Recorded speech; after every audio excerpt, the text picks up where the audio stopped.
Olá, eu sou o Otaviano, diretamente da minha casa. A câmera está em cima do feltre de Química, a coleção feltre de Química. E o último vídeo que eu gravei foi sobre uma comparação entre a edição brasileira e as edições americanas da saga de Elric.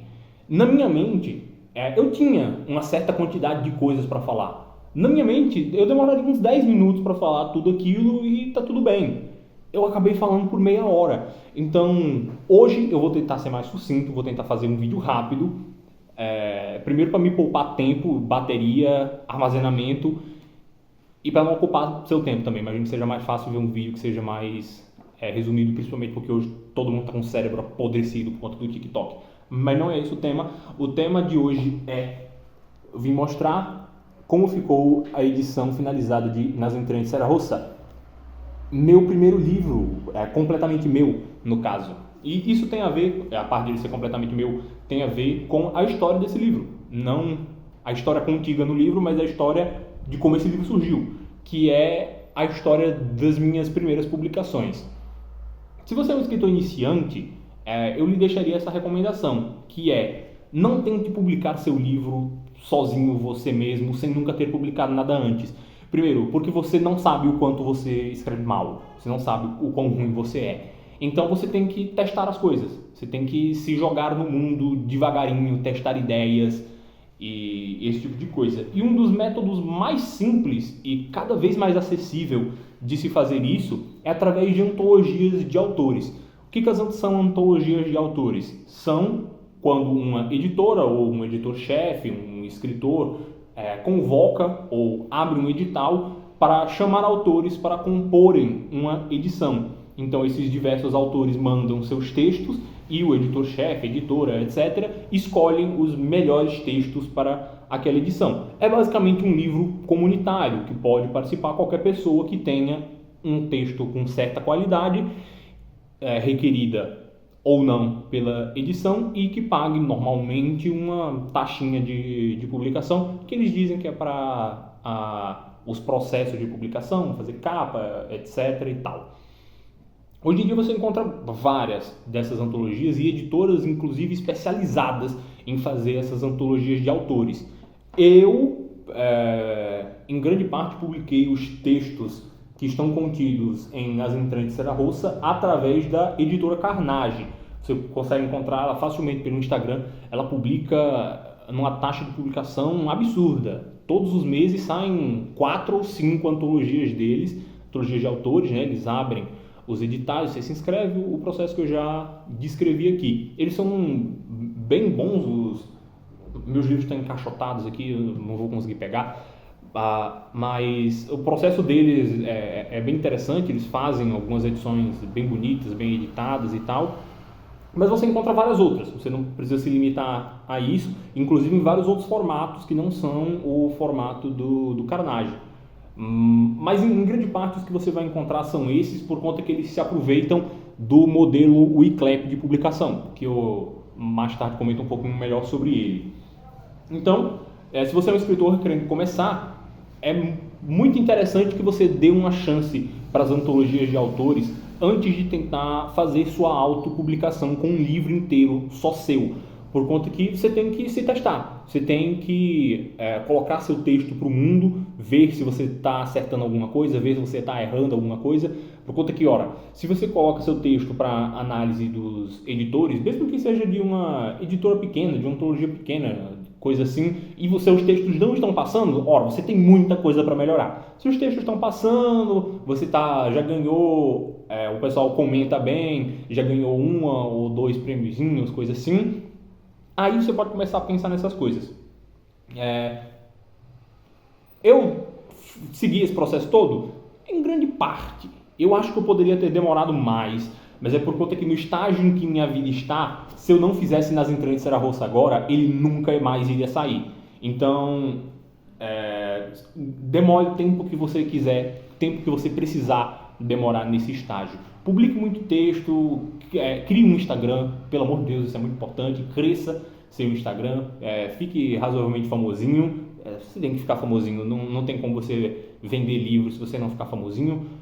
Faça o mainstream, é o básico. Aí depois você pode pensar em ou escrever um livro inteiro e publicá-lo, ou então você faz como eu fiz, que é pegar os textos que você já publicou e reunir, na verdade é mais ou menos os dois, e reunir eles em uma antologia só sua, não é? E é isso que é Nas Entranhas de Saragossa. Nas Entranhas de Saragossa é um conjunto dos textos que eu considero mais legais e que são mais coesos entre si, que tem uma linha narrativa entre eles para compor mais ou menos compõem uma história fechada, que é a história, pelo menos uma parte dela, de Saragossa, não é?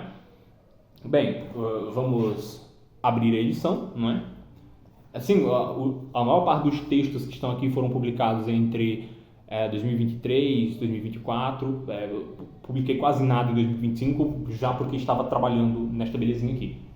Esta daqui, como eu estou mostrando desde o início do vídeo, é a capa. Esta aqui é uma sobrecapa. Vá atrás de comprar ISBN, é super barato e dá um quê de importância maior para o seu livro e, de certa forma, por mais que eu não concorde muito com os meios, garante que você não vai ser tão facilmente plagiado. Essa daqui é a lombada. Tem esse ponto que eu vou comentar mais tarde, que é sobre o jeito de publicação Wiclap, que não deveria ter essa linha mais clara aqui na lombada. Foi um errinho dessa impressão aqui, mas pode ser que você compre e não venha, por conta que depende muito, né?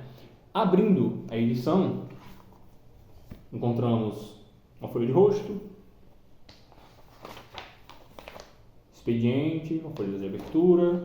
Sim, ele tem algumas ilustrações, um sumário. No meu livro tem sumário e no Elric não. Nossa! Um prefácio, né? Escrito por mim, não pelo Neil Gaiman, infelizmente. E começam os textos. Todo início de conto, né? Porque é uma antologia de contos e tem uma novela no final. Novela em questão de tamanho, não em questão mexicana, sei lá. Todo início de conto conta como o título, um pequeno textinho dizendo onde e como isso foi publicado pela primeira vez, moto, e uma imagem, né? Isso em todos os textos. Deixa eu ver o próximo. Não é o próximo, mas tudo bem. Todos eles seguem esse padrãozinho. E é um padrão muito interessante. Muito, muito interessante. Esse aqui está publicado no formato 23x15, se eu não estou enganado, que é o padrão que a Wiclap recomenda. Imagino por conta de aproveitamento de papel, deve ser o melhor custo-benefício, né? O maior tamanho de papel com o menor custo, não é? Sim, temos contidos aqui, são 9? São 12 contos, não é? 12 contos, 9 principais e 3 extras. Estes 9 principais são uma história semilinear, né? Por conta que ele é episódico, por conta que são textos que foram publicados em antologias separadas. Eu não podia criar uma narrativa contínua com isso, não é? Mas eu reeditei os textos para que eles fizessem sentido e tivessem uma coesão entre eles, não é? Mas eles meio que são causos separados que são carregados por um fio contínuo. Nossa, que frase bonita. Os textos aqui contidos são, depois do prefácio, né, são o Onírico Bar do Zé, o Reflexos na Pousada do Espinheiro, A Velha da Loca, o Obliette, Transubstanciação Carnem, Noite de Caça. Só eu começar a gravar começa a passar muita moto. Confissões, As Fotografias de Dumas, Nas Entranhas de Saragossa, que dá o nome à edição, e eu tenho os extras Aqui no Poço, Botas Verdes, Será Dever do Homem e algumas notas sobre uns códigos que tem durante o livro, não é? Sendo desses textos, o texto As Fotografias de Dumas, Confissões e Nas Entranhas de Saragossa, todos inéditos. Os outros foram publicados em outras antologias e esses que estão listados aqui você só encontra no livro. né? Senão não tinha motivo para você comprar esse livro. A não ser que você quisesse comprar 8 outras antologias, né? Que eu acho que você não quer. Ou talvez você queira, não sei. Mas enfim, eu fiz todo o processo, eu editei, diagramei, eu pedi para um amigo meu revisar, mas também eu li tantas vezes isso aqui que eu revisei também, não é? E eu tive que aprender tudo. Eu gosto dessa filosofia de que, mesmo que demore, você faz por você mesmo e você aprende durante o processo, né? Essa aqui é a abertura de Nas Entrelinhas da Roça. E eu aprendi bastante coisa sobre Word praticamente, né? Sobre como fazer os processos, como os melhores jeitos de que as coisas ficam no papel, como tomar certos cuidados na impressão.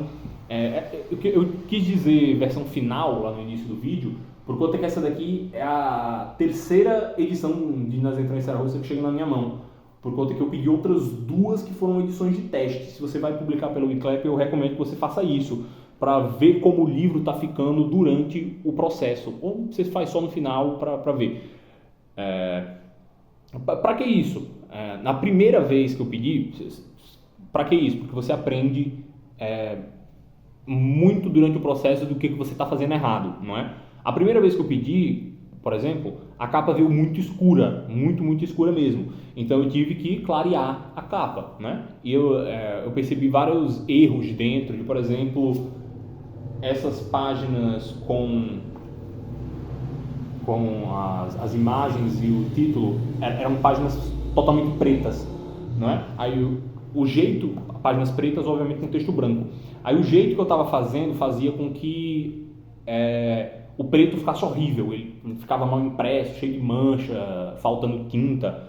Aí eu decidi, não, tira esse preto, se for para ter um ponto de falha tão grande assim, é melhor que ele não exista. Então deixa só a imagem e o texto e ficou perfeito aqui. E você vai fazendo esses ajustes, você percebe que está dando errado, muda e começa a fazer certo. Ou pelo menos tenta fazer certo, né? Você eventualmente vai errar em alguma coisa. Inclusive, se você comprou o livro, percebeu algum erro, por favor me informe, tem meu contato no final do livro e tal.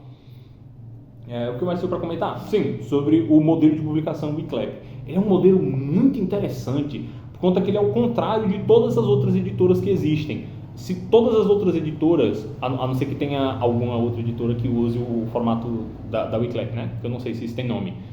Mas ele é meio que o contrário das outras, por conta que as outras, elas imprimem os livros, então elas vendem. A Wiclap é o contrário. Ela vende o livro, então ela imprime. O que isso quer dizer? Ela quer dizer que ela só imprime os livros que são vendidos. Por isso que qualquer pessoa pode chegar lá, que ela quebra a barreira de entrada da publicação, que você só consegue ter um livro publicado se você agradar, conhecer algum editor, alguma pessoa que consiga fazer essa publicação para você, ela gostar do seu texto, aí você faz todo o processo que é caríssimo, de várias revisões, várias edições e a publicação com 10 mil cópias é irreal para o Brasil, né?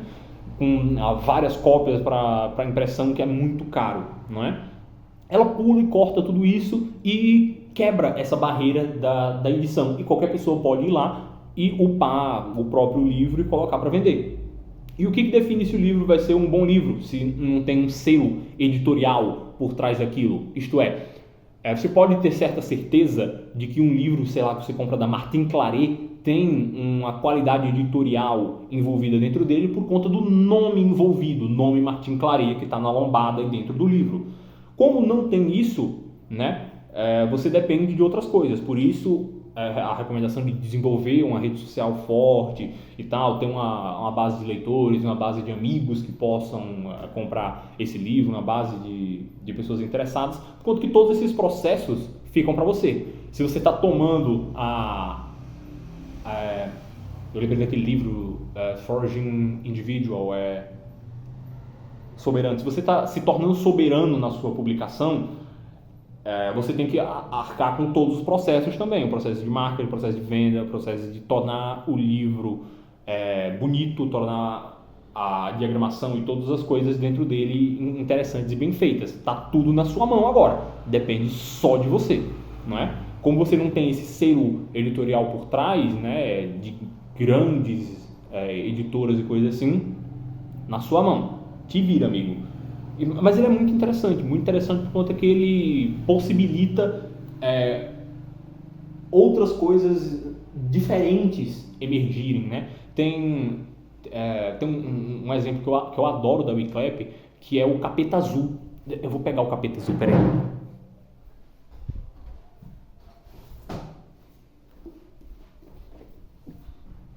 Que é o Capeta Azul.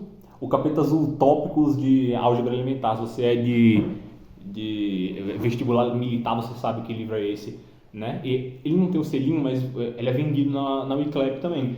É tipo assim, em qualquer outra editora, até existem editoras de livros didáticos, né? Mas você realmente acha que o Capeta Azul existiria se não fosse a Wiclap, se não fosse esse modo de publicação? Não estou ligado no background que isso aqui tem, mas seria muito mais difícil o Capeta Azul existir se não fosse a Wiclap. Que é um livro muito nichado, né? É complexo. Ele possibilita esses livros muito nichados terem seu público e pessoas que normalmente não teriam o acesso à publicação agora terem o acesso à publicação praticamente sem pagar nada, né? Você paga só as edições que você quiser e ganha seu soldo ali, que sobra da rapa da Wiclap. Sim, é mais caro, é muito mais caro, né? Falando no sentido de por edição, fica muito mais caro, né? Porque você está imprimindo um livro, né? Você não está imprimindo... Vocês entendem como funciona isso, né? Você imprime 1.000 livros é um preço, você imprime 2.000 livros, obviamente é outro preço, por edição, né? Agora, imagina você está imprimindo um livro. Meu Deus do céu, que preço que isso vai ser? E realmente é caro. O que sobra pro autor é uma merreca, sabe? Mas eu sinto que quem faz isso, a maior parte das pessoas que estão lá, não é porque elas querem vender muito livro, é porque elas gostam. Eu comento isso no prefácio. Eu não fiz nas entranhas de Saragossa para vender muito, inclusive não vendeu. É isso que tem que acontecer. Eu fiz isso por conta de mim mesmo, para saber o que eu posso fazer. Porque eu gosto de aprender, gosto do processo, gosto de escrever, isso engrandece, não é? Por isso que fiz nas entranhas de Saragossa. Inclusive, o vídeo já está com quase 20 minutos, eu tenho que terminar isso logo. Inclusive, se você quiser adquirir sua versão impressa de Nas Entranhas de Saragossa, você pode encontrar na descrição. Também tem uma versão de e-book, caso você não queira pagar, acho que está R$50. Se você não quiser pagar R$50, você paga 10 e ganha o e-book, né? Ou então você... Acho que não deve ter alguém pirateando ainda, mas sinta-se livre para procurar, ou compre e pirateie, né? Não, eu não estou incentivando, não. Talvez eu devesse cortar isso. Enfim. E tem mais uma coisa que eu gostaria de comentar, que inclusive eu não dei sinopse, né? Eu vou dar a sinopse do livro em 18 minutos de vídeo. A sinopse do livro é que nós vamos acompanhar a história, além da história de Saragossa, pelo menos por cima, e como ela consegue ser percebida, através dos olhos de Howard Carter. Howard Carter é um historiador que foi enviado para Saragossa para procurar um padre que foi apagado da história daquele lugar. Então ele vai começar a procurar e tentar entender por que aquele homem santo, foi apagado dos livros de história e dos documentos oficiais daquele lugar, o que acontece naquele lugar, que coisas estranhas estão contidas ali. E nesse processo talvez ele descubra coisas que não deveriam ser descobertas e dê gatilhos em eventos de proporções maiores do que ele esperava, né? Eu gosto desse conceito de que pequenas coisas desenvolvem grandes coisas depois. É um pouco de efeito borboleta, coisas assim. Só que meu pensamento com isso era de que eu estou escrevendo um livro que é sobre mistério. É sobre uma pessoa desvendando mistérios e tentando entender uma história esquecida. E no processo de escrever isso, eu meio que criei uma história que iria ser esquecida. Não vou comentar sobre isso. Se você quiser descobrir que história esquecida é essa, leia a edição e resolva os mistérios. Porque durante o livro, você pode encontrar códigos. E estes códigos lhe levam para palavras passe essas que lhe levam para um novo capítulo de Saragossa que seria esquecido caso as pessoas não tivessem curiosidade o suficiente para tentar buscar a verdade desta cidade, deste mundo, não é? Então, dado todo este panorama, mostrada toda a edição, comente o que você achou, perguntas nos comentários. Se você quer comprar a edição, link na descrição, versão impressa no iClap e e-book no Hotmart. Então é isso, obrigado e até a próxima.